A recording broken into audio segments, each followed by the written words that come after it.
وہ ایک 22 سال کی خوبصورت لڑکی تھی جو کسی پروجیکٹ پر کام کرنے کے لیے آسٹریلیا سے یہاں آئی تھی۔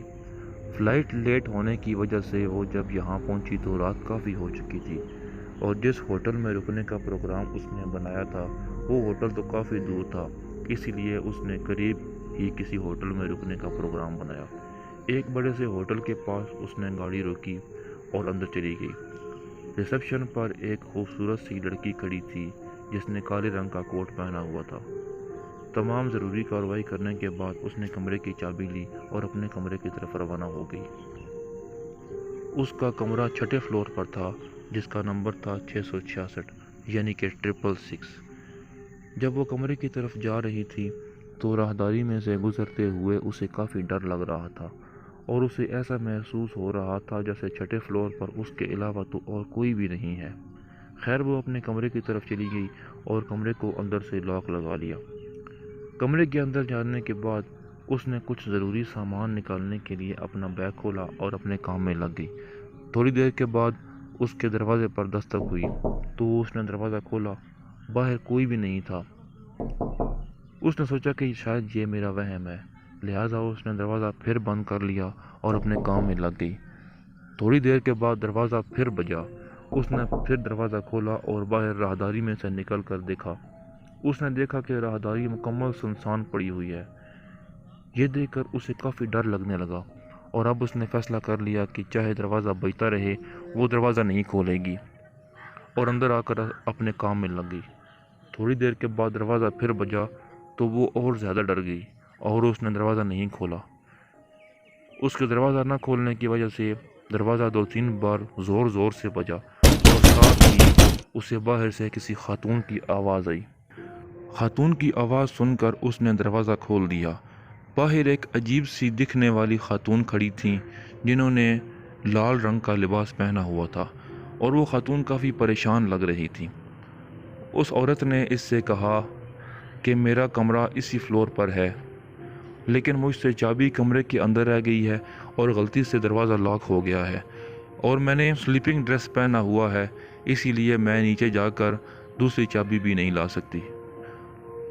کیا آپ میری مدد کریں گی؟ ساتھ ہی اس نے یہ بھی بتایا کہ اس کے شوہر کے ساتھ اس کا جھگڑا چل رہا ہے جس کی وجہ سے وہ کافی اپسیٹ ہے۔ خیر اس لڑکی نے اس کی مدد کرنے کا فیصلہ کیا اور اسے وہیں کھڑا کر کے نیچے ریسیپشن پر اس کے لیے دوسری چابی لینے کے لیے چلی گئی۔ ریسیپشن پر پہنچ کر اس نے دیکھا کہ ساری جگہ خالی پڑی ہوئی ہے اور ریسیپشن پر بھی کوئی موجود نہیں ہے۔ اس نے تھوڑا ویٹ کیا کہ کوئی آ جائے گا، لیکن کافی دیر تک کوئی بھی نہیں آیا، تو اس نے ریسیپشن پر لگی ہوئی بیل بجائی۔ بیل بجانے کے بعد اس نے پیچھے مڑ کر دیکھا تو وہی ریسیپشنسٹ کالے کوٹ والی اس کے پیچھے کھڑی تھی۔ اس نے اس سے کہا کہ اوپر چھٹے فلور پر ایک عورت ہے جس کی چابی کمرے کے اندر رہ گئی ہے اور کمرہ لاک ہو گیا ہے، تو برائے مہربانی اس کے لیے دوسری چابی دے دیں۔ جس پر وہ ریسیپشنسٹ کافی حیران ہوئی اور اس نے کہا کہ میڈم آپ کیا بات کر رہی ہیں، چھٹے فلور پر تو آپ کے علاوہ کوئی بھی نہیں رہ رہا۔ جس پر اس لڑکی نے کہا کہ آپ شاید غلطی کر رہی ہیں، دوبارہ چیک کریں۔ جس پر اس ریسیپشنسٹ نے کہا کہ میں بالکل صحیح کہہ رہی ہوں میڈم، چھٹے فلور پر تو کوئی بھی نہیں رہ رہا، آپ کس کی بات کر رہی ہیں؟ جس پر اس لڑکی نے بتایا کہ وہ ایک عجیب سی دکھنے والی خاتون ہے جس نے لال رنگ کا لباس پہنا ہوا ہے۔ یہ سن کر اس ریسیپشنسٹ نے کہا کہ میڈم بات ایسی ہے کہ آپ یقین نہیں کریں گی، لیکن میں آپ کو بتاتی ہوں۔ کچھ عرصہ پہلے ایک میاں بیوی اس ہوٹل میں رہنے کے لیے آئے تھے اور انہیں وہی کمرہ ملا تھا جس میں آپ اس وقت ٹھہری ہوئی ہیں۔ رات کو ان دونوں کی آپس میں لڑائی ہوئی تھی اور بات طلاق تک پہنچی تھی، جس کی وجہ سے وہ عورت کافی زیادہ اپسیٹ ہو گئی تھی اور اس نے سوسائڈ کرنے کا بھی فیصلہ کر لیا تھا۔ لیکن اچانک پتہ نہیں اسے کیا ہوا اور اس نے فیصلہ کیا کہ سوسائڈ کرنے سے پہلے وہ سب کو ساتھ لے کر مرے گی۔ اس لیے اس نے اپنے بیگ سے چاقو نکالا اور تمام کمروں میں جا کر لوگوں کو قتل کرنے لگی۔ اس نے اتنے لوگوں کو قتل کیا کہ اس کا سفید لباس لال ہو گیا۔ اس کے بعد اس نے بھی خودکشی کر لی اور اپنے شوہر کو بھی مار دیا۔ اس کے بعد سے لے کر آج تک چھٹے فلور پر کوئی بھی نہیں رہ رہا، اور نہ ہی ہم چھٹے فلور پر کسی کو ٹھہراتے ہیں۔ یہ سننے کی دیر تھی کہ اس لڑکی کو بہت سخت غصہ آیا اور اس لڑکی نے اس سے کہا کہ میڈم جب آپ کو یہ سب پتہ تھا تو آپ نے مجھے چھٹے فلور پر کیوں ٹھہرایا؟ اس کے سوال کے جواب میں وہ ریسپشنسٹ ذرا سی مسکرائی اور اس نے پہنا ہوا کالا کوٹ اتار دیا۔ کالا کوٹ اتارتے ہی اس لڑکی کی چیخیں نکل گئیں۔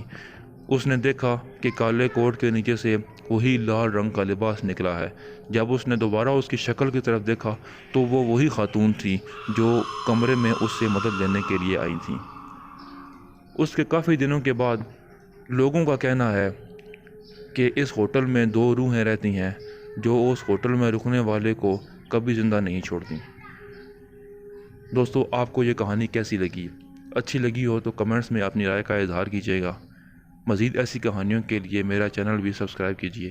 میں ملتا ہوں آپ سے نیکسٹ ویڈیو میں، تب تک کے لیے اللہ حافظ۔